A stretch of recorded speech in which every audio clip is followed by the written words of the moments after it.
throws all this stuff out there. And again, I didn't get very far with it because I had to prepare for the radio show, and again, I was really kind of embarrassed watching this. But the profit point he goes into next. He defines profit saying that there's a difference, and this is one of his biggest points.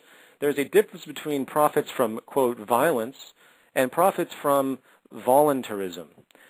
And he makes this elaborate, later in the video, he makes this elaborate, extended description of the difference of the two, and he brings in the state.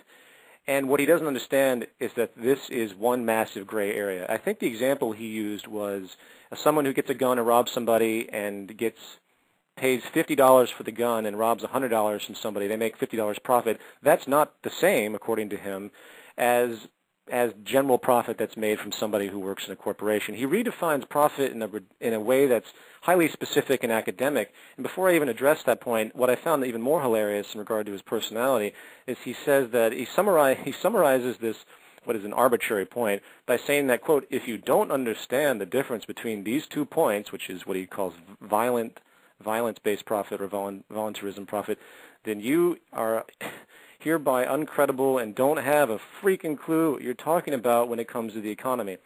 If that's his disposition, then he has an extremely bizarre notion of what's actually relevant when it comes to economic discussions. I hate to sound like I'm countering him emotionally, but I'm blown away by this, and people have actually watched this, and I've gotten other emails about it, but this is the first time I've actually watched it, and I was just amazed. So that example that he gives is basically saying that all the profit that was generated for Halliburton, all the profit that was generated, billions and billions of dollars, if not trillions at this point, for all the corporations that provided munitions for the Iraq War, that's apparently not real profit. That's violence of profit, and they're not the same thing. Well, actually, they are the same thing. The money that was given to Halliburton, they paid taxes on it, it increased GDP just like any other form of sale or service. It's the exact same thing. If you want to make a difference between the two, generally speaking, I can see how you can move from one point of the spectrum to the other. But the real reality is that there's so much dishonesty that isn't noticed in our current system, which you could equate to this notion of violence that he describes. He redefines the term. You have to watch it to understand what I'm talking about if it doesn't make sense to you right now.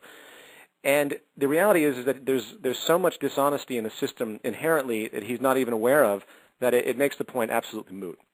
The entire basis of acquiring profit and the gaming strategy necessary is inherently violent from top to bottom. It's simply picking what matter of degree you want to go with. So number 11 here I have, what is it right here? Yeah, he goes on to make another variation on this point, talking about institutional theft from service to the consumers. Well, when you have planned obsolescence and the deliberate withholding of efficiency in production, that is institutional theft.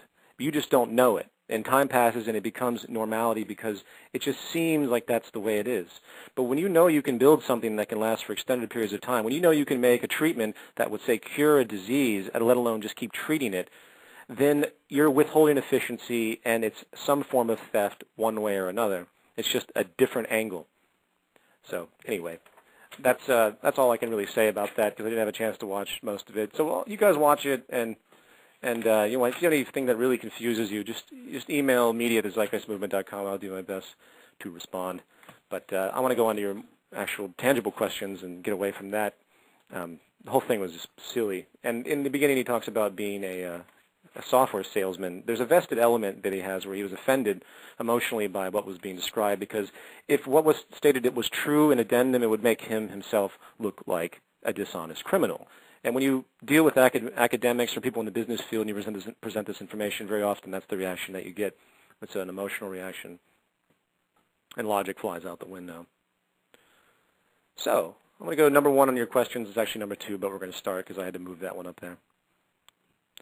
Number 1.